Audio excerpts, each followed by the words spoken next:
6 de la mañana con 49 minutos. A esta hora le vamos a dar la bienvenida al abogado Stalin Zacoto. ¿Nos escucha, abogado? Sí, claro que sí, en este momento sí les escucho. Listo, abogado, gracias por estar aquí en Buenos Días América. Lo hemos invitado para conocer cuáles son las señales que dan cuenta del interés de la mafia italiana para venir a operar acá al Ecuador. ¿Hay interés o ya se encuentra en territorio nacional? Bienvenido, buenos días. Gracias, Carlos, buenos días. Mira, los grupos de delincuencia organizada en los actuales momentos ya no son grupos de un país o de una región específica. Los grupos de delincuencia organizada en los actuales momentos son transnacionales del delito que buscan poder operar donde las condiciones sean las más adecuadas para ellos.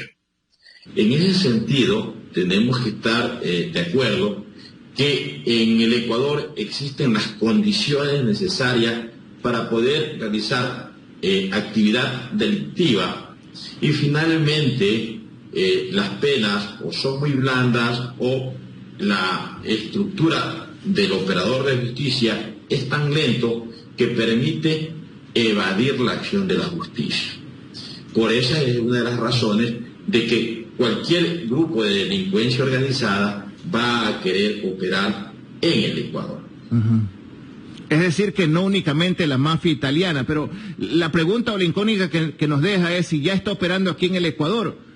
Se entiende que son delitos transnacionales que se cometen y que son grupos que también operan en diferentes países, pero la mafia italiana como tal ya se encuentra en el Ecuador, porque se ha escuchado mucho, abogado, de la mafia albanesa, pero de la mafia italiana es reciente esto de aquí. Mira, la operación de grupos de organizaciones delictivas internacionales en el Ecuador no es nueva. Que lo esté haciendo en este momento la denominada mafia italiana en el Ecuador tampoco no es nuevo, porque finalmente existen capitales que pueden diversificarse en varias actividades, más que todo de carácter privado en el Ecuador. Pero no te olvides de algo. Estos grupos que son transnacionales tienen que buscar el apoyo de organizaciones delictivas locales, nativas del propio país, para poder operar. Finalmente, los pagos que tengan que hacerse por su actividad de apoyo la hacen una parte en dinero, otra parte en drogas. Y esa droga tiene que terminar siendo comercializada en el mercado interno del Ecuador. Finalmente, eso es lo que provoca que hay un debilitamiento total del sistema de seguridad. ¿Por qué? Porque existen las condiciones que permiten hacerlo de esta manera. Como lo he expresado en otras ocasiones, de manera definitiva, el gobierno nacional tiene una asignatura pendiente con lo que es el tema de seguridad, ya que de todo podemos hablar, pero lo que sí ha crecido en los últimos años son los niveles de inseguridad aquí en el Ecuador. ¿Producto de qué? Justamente de la gestión de aquellas organizaciones que buscan réditos de carácter financiero y de manera definitiva no tenemos las herramientas adecuadas para hacer la lucha contra el delito de sus manifestaciones aquí dentro del Ecuador. Si la presencia de estos grupos transnacionales se ha dado hace rato en el país y lamentablemente parecería ser que no hay gobierno, o tenemos un gobierno que se ha mostrado incompetente para hacerle frente a este problema, en términos ideales, ¿hay forma de evitar que estos grupos transnacionales lleguen a un país a ejecutar sus operaciones?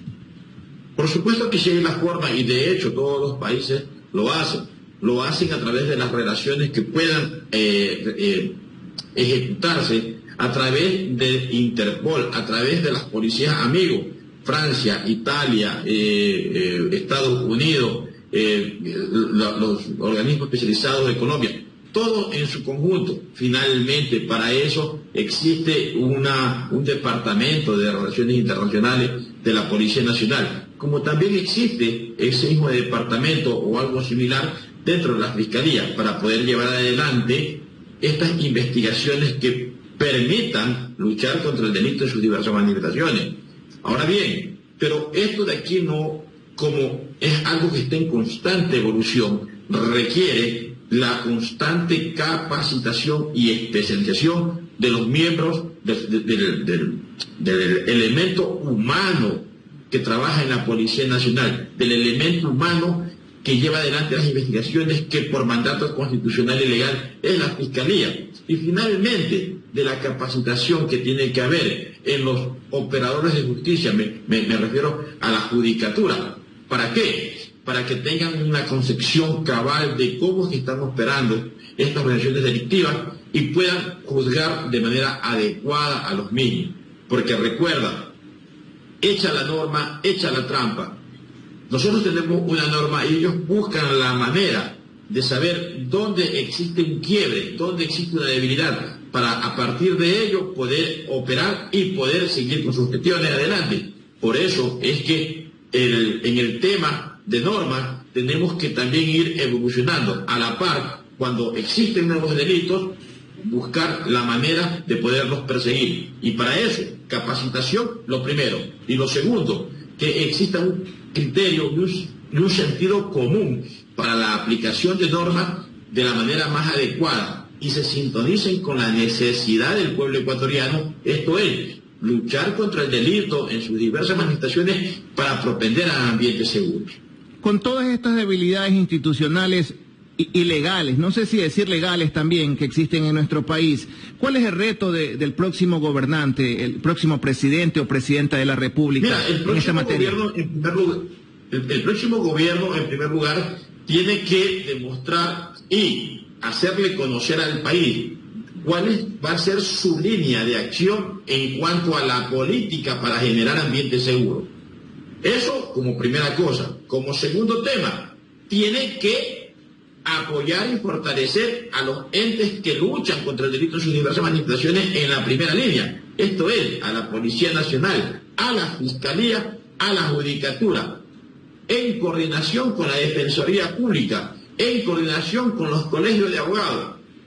Finalmente, hay que hacer un gran acuerdo nacional para desde la legislatura que se porten serio los nuevos legisladores y vayan a hacer leyes que efectivamente contribuyan al mantenimiento y restablecimiento del orden público y a la lucha contra el delito en sus diversas manifestaciones.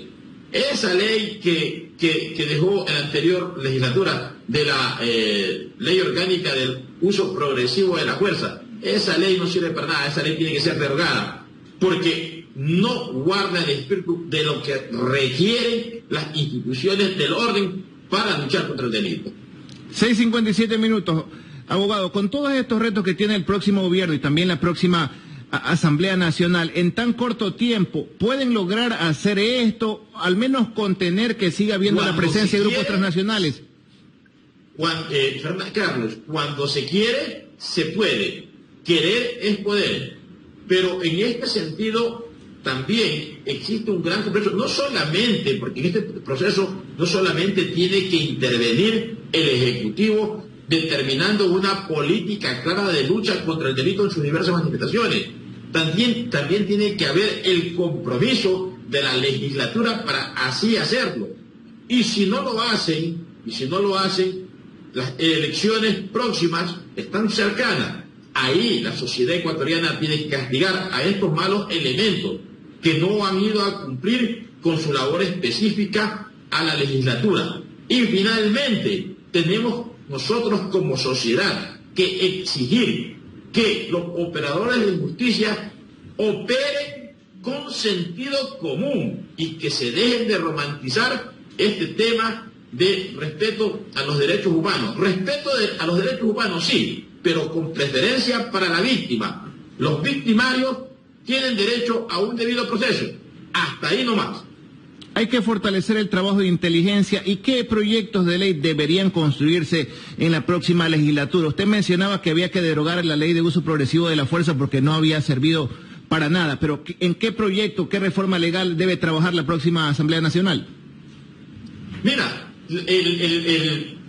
ya si se logra en un momento determinado derogar esa ley o hacerle las adecuaciones, es decir, las reformas necesarias para que sí contribuya al mantenimiento y restablecimiento del orden, ya será un primer paso. Segundo paso, darle una prioridad a los administradores de justicia para que lo puedan hacer adecuadamente. No puede ser posible que un fiscal o un miembro de la fiscalía sea secuestrado afuera de su trabajo. No puede ser posible que la fiscalía, los miembros de la fiscalía estén amenazados constantemente por organizaciones delictivas para que no acusen o para que no hagan una investigación objetiva. No puede ser posible que los abogados tengan temor en hacer su trabajo porque finalmente se sienten acosados por organizaciones delictivas. En ese sentido hay que trabajar. Y para el efecto ya existen las normas pertinentes, pero hay que darle los recursos a las instituciones encargadas de velar por dar orden y seguridad. Muy importante, asignarle el presupuesto que requiere la Policía Nacional y que exista un ministerio que tenga la decisión y los pantalones para hacer las contrataciones necesarias que se requieren y que se dejen de tener miedo en gastar el dinero la palabra no es gastar, en invertir el dinero que está destinado para la seguridad. Esa es la primera situación que se tiene que hacer. Abogado, muchísimas gracias por su tiempo, gracias por sus aportes aquí en Buenos Días América. Gracias, Carlos, por la invitación. Que tenga buen día.